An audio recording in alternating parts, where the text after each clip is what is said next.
থাকে তাহলে কেন? রাসূল সাল্লাল্লাহু আলাইহি ওয়াসাল্লাম তো বলেছেন, যার সাথে যার মহব্বত তার সাথে তার কিয়ামত। প্রথম কথা হলো যে এটা সঠিক কথা না। যদি কোনো বক্তা বলেও থাকেন যে মানুষ মারা যাওয়ার পরে তার ভাই বোনের সাথে দেখা আর কোনোদিন হবে না, এটা সঠিক কথা না। কারণ কোরআন হাদিসে কোথাও এরকম কোনো কথা বলা হয়নি যে মানুষের মৃত্যুর পর আর প্রিয়জনের সাথে কখনো দেখা হবে না, বরং এর উল্টাটা আছে। আল্লাহ রাব্বুল আলামিন কোরআনে হাকিমের মধ্যে ইরশাদ করেছেন, যে ব্যক্তি ঈমান এনেছে এবং ওয়াত্তাবাআতহুম যুররিয়্যাতুহুম, তার পরবর্তী বংশধর যাদেরকে সে রেখে গেছে পৃথিবীতে, তারা যদি তার অনুসরণ করে, অর্থাৎ তার ঈমান আমলের অনুসরণ করে, তাহলে আল্লাহ তাআলা বলেছেন যে তাদেরকে তাদের সাথে আল্লাহ তাআলা ইলহাক করে দিবেন, সংযুক্ত করে দিবেন।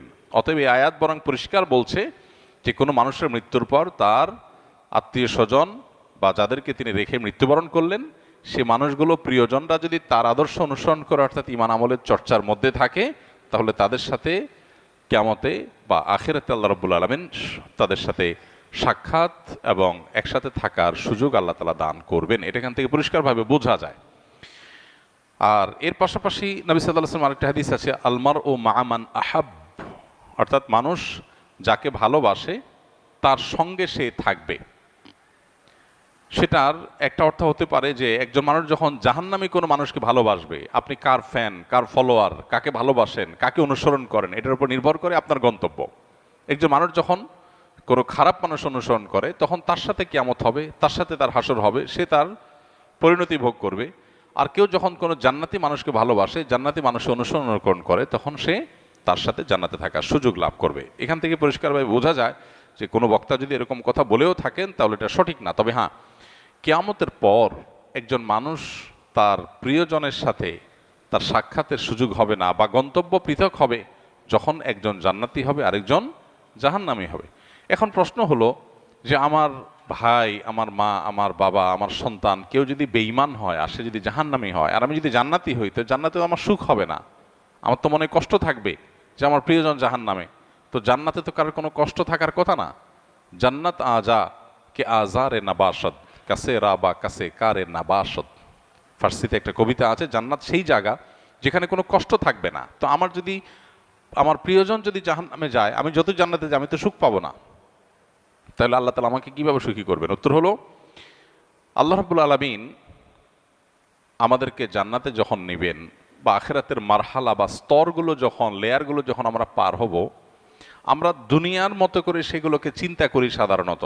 এখানে যেরকম আমরা একে অন্যকে ফিল করি, মিস করি, আল্লাহ তাআলা সেখানকার পরিবেশ পরিস্থিতি, আমাদের মানসিক অবস্থা সব কিছুকে আখিরাতের জন্য অনুকূল করে দিবেন। আপনার প্রোফাইল থেকে যদি আল্লাহ তাআলা তাদেরকে ডিলিট করে দেন, আপনার মেমোরি থেকে আল্লাহ তাআলা তাদের দূর করে দেন, যে আপনার আত্মীয় স্বজনের মধ্যে যারা জাহান্নামে গেছে, তাহলে আপনি কি তাদের কষ্ট অনুভব করবেন? আপনার অন্য সব কিছু ঠিক আছে, শুধু ওইটুকু আল্লাহর মেমোরি থেকে আপনার ডিলিট করে দিয়েছেন, তাহলে আপনি কিভাবে কষ্ট পাবেন? আজকাল অনেক কিছু বোঝা আমাদের জন্য সহজ হয়ে গেছে। দেখুন, যখন তথ্য প্রযুক্তি, জ্ঞান বিজ্ঞানের এই প্রসার ঘটে নাই, তখন কোরআন এবং হাদিসের এই আয়াতগুলো, এই নির্দেশগুলো, এগুলো বোঝাটা অনেক কঠিন ছিল। কিন্তু সাহাবা একরাম অকপটে বিশ্বাস করেছেন, তাদের বিবেক বুদ্ধিতে ধরুক বা না ধরুক। আজকে আমরা দেখতে পাচ্ছি দারুণ লজিক সেখানে আছে, যথেষ্ট যৌক্তিক গ্রাউন্ড আছে। আজকে 2025-এর পৃথিবীতে আল্লাহর দ্বীনের অনেক বিষয়, কোরআন এবং হাদিসের অনেক বিষয়, আখিরাতের অনেক বিষয় হয়তো আমরা বুঝে আসছে না। হয়তো সেটা 500 বছরের পরের পৃথিবীতে এমন সব আবিষ্কার মানুষ হাজির করবে যেগুলো আমাদেরকে সেসব বিষয়গুলো বুঝতে সাহায্য করবে। তো যে ব্যক্তি নিজের বিবেক বুদ্ধি এবং সমকালীন লজিকের ভিত্তিতে দ্বীনকে বুঝতে চায়, সে গোমরাহ হবে, এটা তার গোমরাহির আলামত। দ্বীনকে বোঝার জন্য কোনো লজিকের আশ্রয় নেওয়া, এটা কোনো বুদ্ধিমত্তার পরিচয় নয়। আমি আল্লাহর কাছে নিজেকে সারেন্ডার করব, কারণ আল্লাহ আমার সৃষ্টিকর্তা। আমি যদি আল্লাহর সব কথার লজিক ধরে ফেলতে পারি, তাহলে আল্লাহ কিসের আল্লাহ হলেন? নাউজুবিল্লাহ। আল্লামা ইকবাল বলেছিলেন, জু সমঝ মে আ গেই ও ফির খোদা কিউ কর হুয়া। যাকে আপনি বুঝে ফেলেছেন, রপ্ত করে ফেলেছেন, তার সমস্ত নির্দেশের যৌক্তিকতা, যথার্থতা, তার নিষিদ্ধের যৌক্তিকতা, যথার্থতা যদি আপনি ধরেই ফেলেন, তাহলে তিনি আর আল্লাহ হলেন কি? আল্লাহ তো তিনি যার সব আদেশের যৌক্তিকতা আপনার মাথায় ধরবে না। তিনি তো অসীম। আপনি যদি তার সব কিছুকে রপ্ত করে ফেলতে পারেন, তাহলে তিনি সীমিত হয়ে গেলেন, আপনার বুঝে আসছে না। এরকম অনেক বিষয় থাকবে, সেটা স্বাভাবিক। আপনি যার অধীনে চাকরি করেন, আপনার মালিক, কোনো অফিসে আপনি কাজ করেন, কোনো কোম্পানিতে কাজ করেন, আপনার মালিক আপনাকে অনেক কথা বলে যে কথার যৌক্তিক গ্রাউন্ড আপনি জানেন না। আপনাকে বলছে তুমি এই কাজটা করো, কেন করতে বলছে আপনি জানেন না। আপনার কাছে এর বাহ্যিক কোনো লজিক্যাল কারণ নাই, কিন্তু আপনি জানেন তিনি যেহেতু আমার মালিক, তিনি যেহেতু আমার চাইতে অনেক বেশি বোঝেন, অতএব নিশ্চয়ই তার কাছে কোনো গ্রাউন্ড আছে।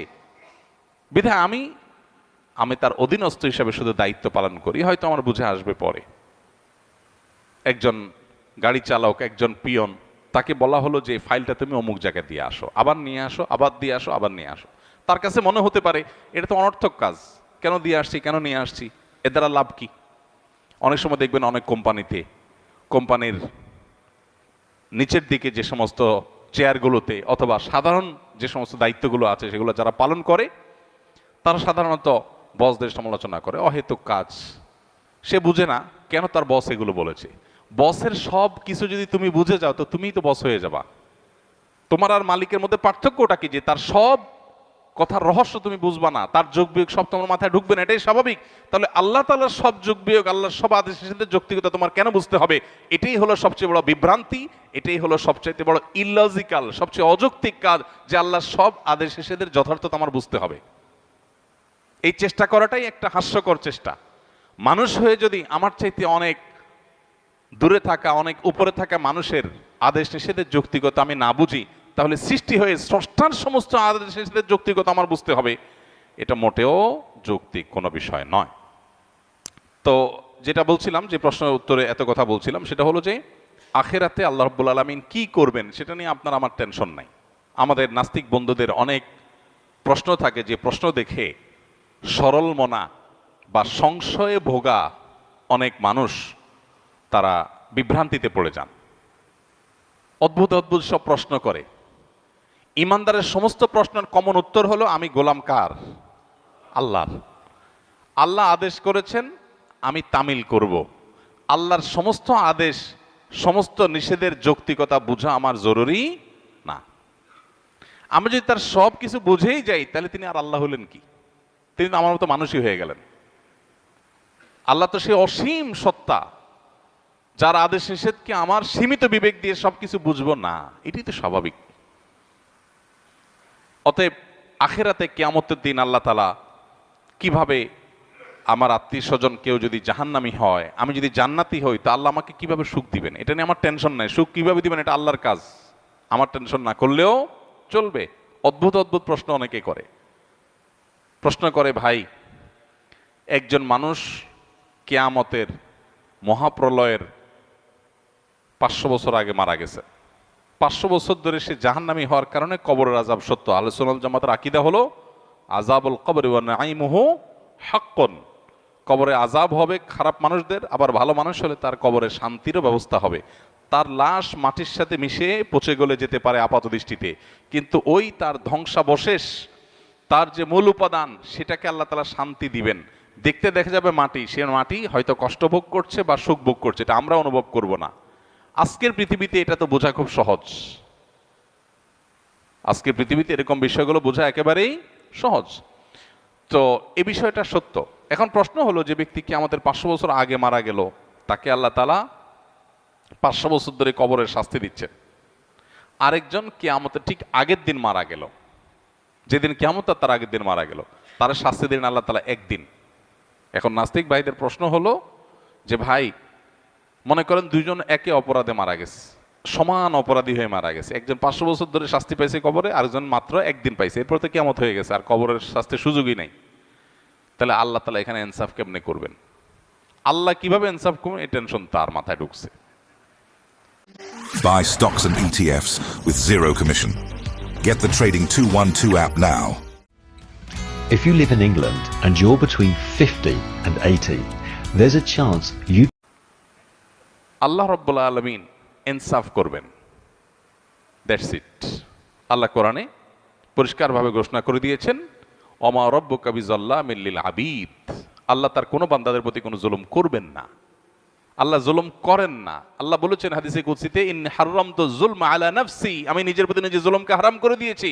সো 500 বছর আগে মারা গেছেন, কিয়ামতের একদিন আগে মারা গেছেন, সেম অপরাধের অপরাধী, সমান অপরাধের অপরাধী, সমান দোষে দোষী, কিন্তু একজনকে 500 বছর ধরে শাস্তি, আরেকজনকে একদিন আগে শাস্তি। এই দুইটার মধ্যে আল্লাহ ব্যালেন্স কিভাবে করবেন? তার হাজারটা ব্যবস্থা আল্লাহর কাছে থাকতে পারে। আমার এটা চিন্তা না করলেও চলবে। আল্লাহ করবেন ইনসাফ, এতটুকু নিশ্চিত। আল্লাহ জুলুম করবেন না, এটুকু নিশ্চিত। কিভাবে করবেন সেটা আল্লাহ ভালো জানেন, এটা আমার জানার দরকার নাই। এটা হলো ইমানদারের কথা। তারপরেও বুঝার জন্য ইব্রাহিম আলাইহিস সালাম যেরকম বলেছেন, আল্লাহ কিভাবে আপনি আবার প্রাণীগুলোকে একত্র করবেন, জীবিত করবেন, আমাকে একটু দেখান। আল্লাহ বলেছেন, আওয়ালাম তো মিন, তোমার কি ইমান নাই? ইমান আসে না, বিশ্বাস হয় না? বলছেন হ্যাঁ, বালা ওয়ালা কিল্লিয়াতমাইন্না কালবি। আল্লাহ তাকে দেখাইছেন। তো বোঝার জন্য বলা, একজন মানুষকে 500 বছর ধরে শাস্তি দিলেন আল্লাহ তাআলা, আরেকজনকে একদিনে শাস্তি দিলেন। 500 বছরের শাস্তি একদিনে। এই শাস্তির কোয়ালিটি দিয়ে দীর্ঘদিন ধরে দেওয়া শাস্তি আর অল্প সময় দেওয়া শাস্তি দুইটাকে সমন্বয় করা সম্ভব কিভাবে? আপনি একজনকে 100টা কিল দিলেন, কিল, দুজন সমান অপরাধ করছে, একজনকে 100টা দিয়েছেন, আরেকজনকে একটা দিয়েছেন, দুইটাকে সমান করা সম্ভব না? সম্ভব না। এখন কিল মাপা যায়। এখন মানুষ কতটা জোরে আঘাত করেছে এটাও মিটার দিয়ে কি করা যায়? মাপা যায়। আপনি একজনকে ছোট ছোট করে 100টা কিল দিলেন, যে পরিমাণ কষ্ট পাবে, আরেকজনকে একটা বড় করে একটা দিলেন, সমান করা সম্ভব কি সম্ভব না? হ্যাঁ, 1000 কিল আর একটা কিল সমান করা সম্ভব কি সম্ভব না?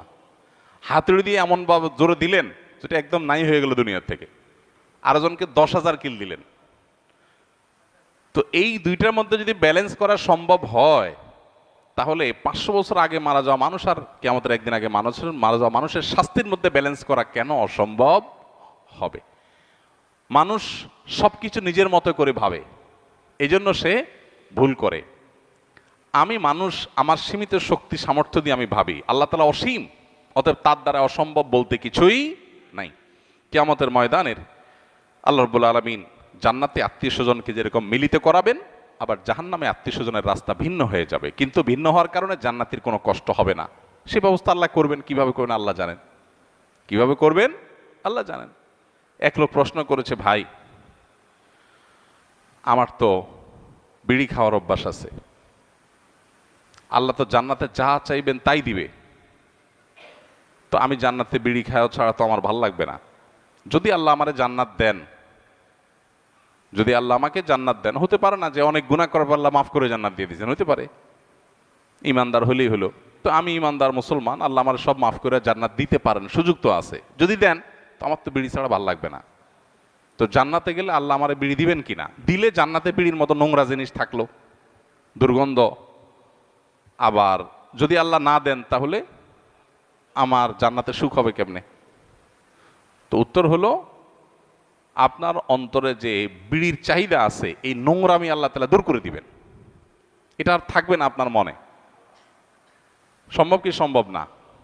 সম্ভব, বিভিন্নভাবে সম্ভব। অতএব এই বিষয়গুলোকে আল্লাহ তাআলার উপর ন্যস্ত করা দরকার। আখিরাতের বিষয়গুলোকে আমরা নিজেদের মতো করে ভাবা ভুল।